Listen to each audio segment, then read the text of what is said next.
नमस्कार। श्री गणेशाय नमः। श्री जानकी वल्लभ विजयते। श्री रामचरितमानस। पंचम सोपान, सुंदरकांड, सप्तम भाग। चौपाई। सुनी कपि बचन बहुत खिसियाना, बेगी न हरहु मूर कर प्राणा। सुनत निशाचर मारन धाओ, सचिवन हो सहित विभीषण आओ। नाइसिच करि विनय बहुता, नीति विरोध न मरियो दूता। आन दंड कछु करो गोसाई, सब ही कहा मंत भल भाई। सुनत बिहसी बोला दस कंदर, अंग भंग करी पठैय बंदर। अर्थात श्री हनुमाনের স্পষ্ট কথা শুনে রাবণ কুপিত হলো আর বলে বসলো, এই মুহূর্তে এই মূর্খকে বধ করা যাচ্ছে না কেন? একথা শুনেই রাক্ষসগণ শ্রী হনুমানকে বধ করতে ছুটল। তখনই ঘটনাস্থলে সাধকদের সঙ্গে নিয়ে বিভীষণ উপস্থিত হলেন। তিনি অবনত মস্তকে বিনয় সহকারে রাবণকে বললেন, দূত অবদ্ধ, দূতকে বধ করা নীতি বিরুদ্ধ কার্য। হে গোসাই, অন্য কোনো দণ্ড বিধান করা হোক। সকলে তা উত্তম পরামর্শরূপে সমর্থন করল। এই কথা শ্রবণ করে রাবণ হেসে বলল, বেশ, বানরের অঙ্গ বিকৃতি করে পাঠিয়ে দেওয়া যাক। दोहा। कपि के ममता पुछ पर सब ही कौ समझाई, तेल बोड़ी पटवादी पुनि पावक देह लगाई। अर्थात কি করণীয় তা বুঝিয়ে বলছি। বানরের বিশেষ মমতা তার লাঙ্গুলের উপর থাকে, তাই তৈলসিক্ত বস্ত্র লাঙ্গুলে বেঁধে তাতে অগ্নিসংযোগ করে দাও। चपाई। पूजहीन बनरत ही जा होई, सब सट निज नाथ ही लोई आही। जिन्ह के किन्ह सी बहुत बड़ाई, देखो मैं तिन्ह के पहुताई। बचन सुनत कपि मन मुसुकाना, भय सहाय शारदमय जाना। जतुधान सुनी रावण बचना, लगे रचोई मूर सोही रचना। रहाना नगर बसन घृत तेला, बाड़ी पूछ किन्ह कपि खेला। कौतुक कह आओ पुरवासी, मारहि चरण करहि बहु भासी। बाजहि ढोल देहि सब तारी, नगर फेरी पुन पुहु पुजारी। पावक चरत देखि हनुमंता, भयो परम लघु रूप तुरंता। निबुकि चरेउ कपि कनक अटारी, भौ सभीत निशाचर नारी। पूछहीन বানর যখন তার প্রভুর নিকট ফিরে যাবে, তখন এই মূর্খ তার প্রভুকে নিয়ে এইখানে উপস্থিত হবে। যে বলবিক্রমের এই বানর কীর্তন করছিল তাও যাচাই হয়ে যাবে। রাবণের আদেশ শ্রবণ করে শ্রী হনুমান মুচকি হাসলেন। রাবণকে এমন বিষম বুদ্ধি প্রদান করবার জন্য তিনি মনে মনে মা সরস্বতীকে বন্দনা করলেন। রাবণের আদেশ পালনে মূর্খ রাক্ষসগণ তৎপর হল। লাঙলে জড়ানোর জন্য বস্ত্র ও ঘৃত তৈল আদি বেশি পরিমাণে লাগলো, যে নগরের সকল বস্ত্র ও ঘৃত তেল ব্যবহৃত হয়ে গেল। শ্রী হনুমান কিরাচ্ছলে লাঙ্গুল বৃহদাকার করে দিলেন। মজা দেখাবার জন্য ঘটনাস্থলে নগরবাসীদের সমাবেশ হলো। তারা শ্রী হনুমানকে পদাঘাত করে হাস্য কৌতুকে প্রবৃত হলো। ঢোলবাদ্য বেজে উঠল, হাততালি দেওয়া হতে লাগলো। শ্রী হনুমানকে নগর প্রদক্ষিণ করিয়ে তার লাঙ্গলে অগ্নিসংযোগ করে দেওয়া হলো। অগ্নি প্রজ্বলন প্রত্যক্ষ করে শ্রী হনুমান তৎক্ষণাৎ অতি ক্ষুদ্র রূপ ধারণ করলেন। ক্ষুদ্র রূপ ধারণ করে শ্রী হনুমান বাঁধন থেকে মুক্ত হলেন আর এক লাফে সুবর্ণময় অট্টালিকার উপরে আরোহণ করলেন। তার অবস্থান এইবার রাক্ষসীদের ভীতির কারণ হয়ে উঠল। दोहा। हरि प्रीत ही अवसर चले मरुत उनासाज, अट्टहास करी गर्ज कपि बढ़ी लागी आकाश। अर्थात তখনই শ্রীহরির ইচ্ছায় 49 বায়ু একযোগে প্রবাহিত হতে শুরু করল।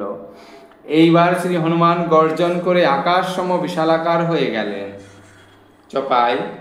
দেহ বিশাল পরম হরুয়াই, মন্দির তে মন্দির চরুধাই। जरोई नगरत भालोग बिहाला, झपट लपट बहु कोटि कराला। तत्मातु हा सुनियो पुकारा, एहि अवसर को हमहो उबारा। हम जो कहा कपि नहु होई, बानर रूप धरे सूर कोई। साधु अवज्ञा कर फल वैसा, जरो नगर अनाथ कर जैसा। जारा नगरु निमिष एक माही एक विभीषण करो गृह नाही ता कर दूत अनल जहि श्रीजा जरा न सो तेहि करण गिरिजा उलटी पलटी लंका सब जारी कुदी परा पुनि सिंधु मजारी। अर्थात श्री हनुमान विशालाकार हয়েও কিন্তু লঘুভার চঞ্চল রইলেন। তিনি এইবার অট্টালিকার পর অট্টালিকায় লাফিয়ে উঠে সর্বত্র অগ্নিসংযোগ করে দিলেন। নগরে সর্বত্র অগ্নি ছড়িয়ে পড়ল আর নগরবাসী সকল বিহ্বল হয়ে পড়ল। একসঙ্গে কোটি করাল অগ্নিশিখা নগরকে গ্রাস করতে উদ্যত হলো। চতুর্দিকে শোনা যেতে লাগলো আর্তনাদ, বাবারে মারে, এবার কে আমাদের রক্ষা করবে? আমরা তো আগেই বলেছিলাম যে এক সাধারণ বানর কখনোই নয়, এ নিশ্চয়ই বানরের ছদ্মবেশে কোনো দেবতা। সাধুর অবমাননা করলে এমনই হয়ে থাকে। অসহায় অনাথ সমনগর জ্বলতে লাগলো।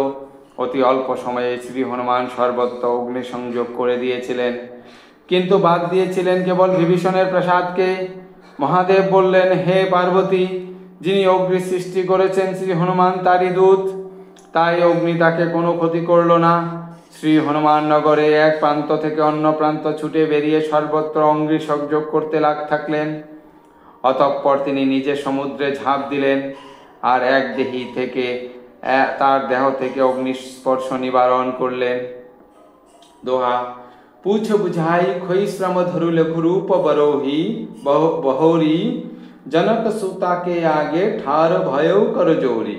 अर्थात लांगुलेर अग्नि निर्वापित करे अल्प विश्राम करे श्री हनुमान आबार निज क्षुद्र रूप धारण करलेन और सीता देवीर सम्मुखे गमन करे हाथ जोर करे दाड़ालेन।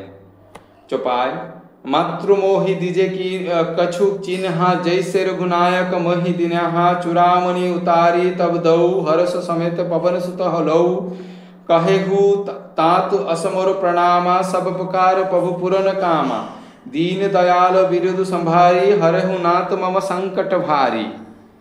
अर्थात श्री हनुमान बोलें, हे माता, যেমন আসবার সময় শ্রী রঘুনাথ দিয়েছিলেন আপনিও আমাকে সেই রূপ কোনো অভিজ্ঞান দিন। সীতা দেবী তখন চূড়ামণি খুলে শ্রী হনুমানকে দিলেন। শ্রী হনুমান সানন্দে তা গ্রহণ করলেন। তখন সীতা দেবী বললেন, হে तात, আমার প্রণাম নিবেদন করে তাকে বলবে, হে প্রভু, আপনি তো সতত পুনর্কাম, অর্থাৎ আপনার কামনা বলে কিছু নেই, তবু দিনহীনদের উপর দয়া করা তো আপনার স্বাভাবিক প্রবৃত্তি। আমাকে দিনহীন জ্ঞান করে হে নাথ আমাকে এই বিষম সংকট থেকে উদ্ধার করুন।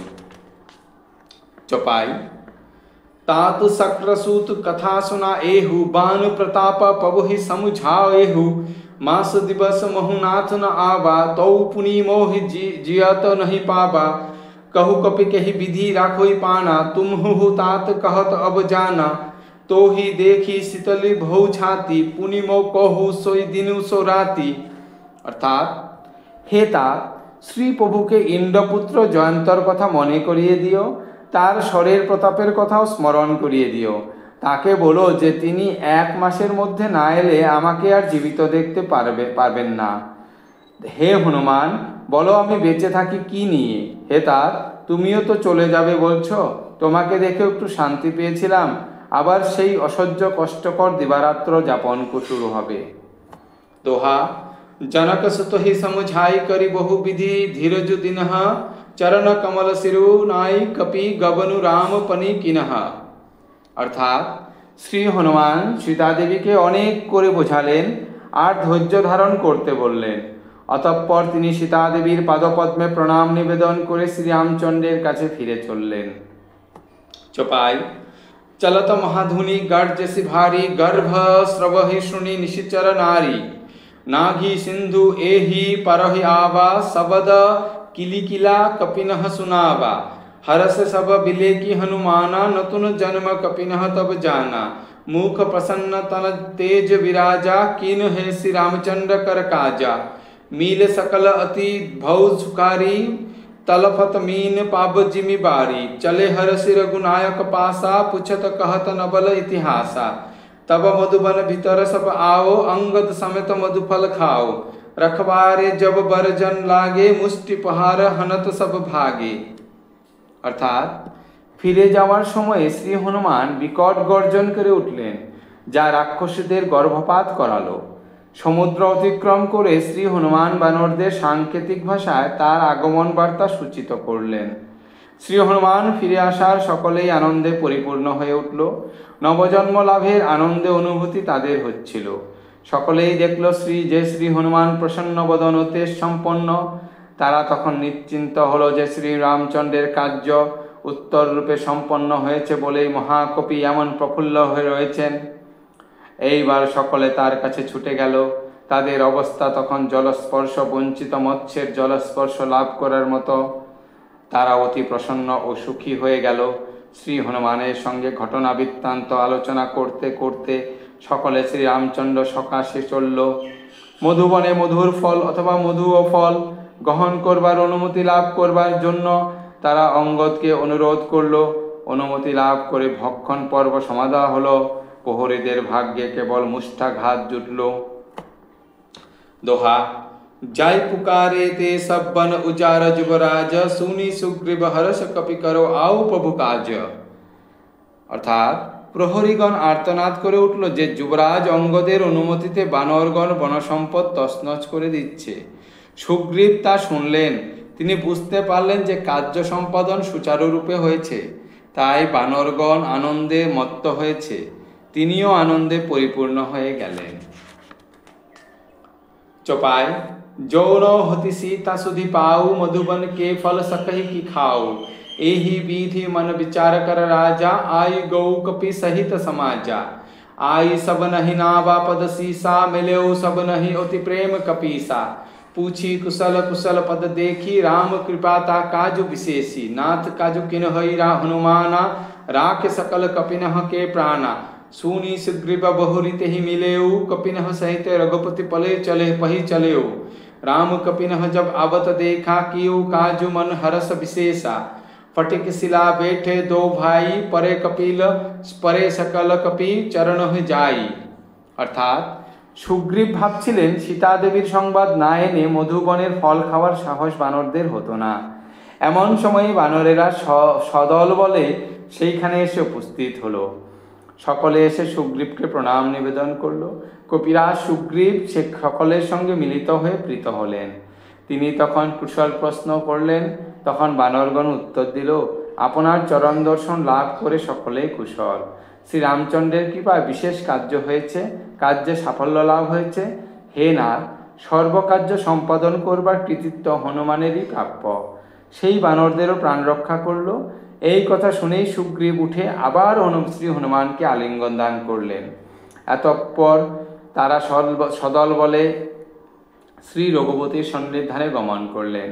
শ্রী রামচন্দ্র যখন বানরদের আসতে দেখলেন তখন কার্যসিদ্ধি হয়েছে বুঝতে পেরে অতিশয় প্রসন্ন হয়ে গেলেন। ভাতৃযুগল স্ফটিক শিলার উপরে বসেছিলেন। বানর সকল এইবার তাদের কাছে এসে প্রণাম নিবেদন করল। দোহা प्रीत सहित सब भेटे रघुपति करुणा पुंज पूछी कसूलनाथ अब कुशल देखी पद कंज। অর্থাৎ করুণাকর শ্রী রঘুপতি সকলের সঙ্গে প্রীতিপূর্বক আলিঙ্গনাবদ্ধ হলেন। তিনি প্রত্যেককে কুশল প্রশ্ন করলেন। বানরগণ উত্তর দিল, আপনার শ্রী পাদপদ্মের দর্শনে সকলেই কুশল। চপাই জামবন্ত কহ সুनु रघुराया जा पर नाथ करहु तुम दाया। ताहि सदा शुभ कुशल निरंतर सूर नर मुनि प्रसन्नता ऊपर। सोई बिजौ बिनौ गुण सागर तासु सुजसु तोइलक उजागर। प्रभु की कृपा भयो सब काजू जन्म हमारा सुपल भा आजू। नाथ पवन सुत की नहीं जो करनी सहसहु मुख न जाय सुबरनी। पवन तनय के चरित सुहाय जामवंत रघुपति ही सुनाय। सुनत कृपा निधि मन अति भाऊ प्रति पुनि हनुमान हर्षि हिलाऊ।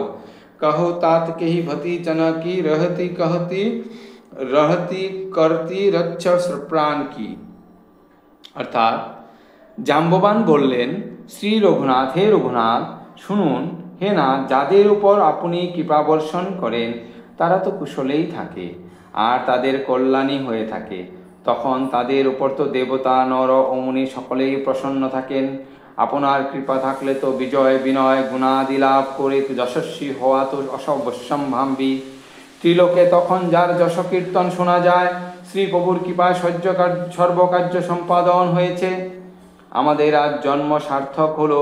হে নাথ, পবননন্দন হনুমানের কীর্তি প্রশংসা সহস্র মুখেও করা সম্ভব নয়। অতঃপর জাম্ববান শ্রী হনুমানের সুদীর সুন্দর চরিত্র গাথা শ্রী রঘুপতিকে নিবেদন করলেন। বৃত্তান্ত শ্রবণ করে শ্রীরামচন্দ্র প্রীত হলেন। তিনি আনন্দ সহকারে শ্রী হনুমানকে আলিঙ্গন দান করলেন। অতঃপর তিনি জিজ্ঞাসা করলেন, হে तात, বলো সীতা কেমন আছে, কেমন ভাবে জীবন ধারণ করে আছেন। সপ্তম ভাগ সমাপ্ত।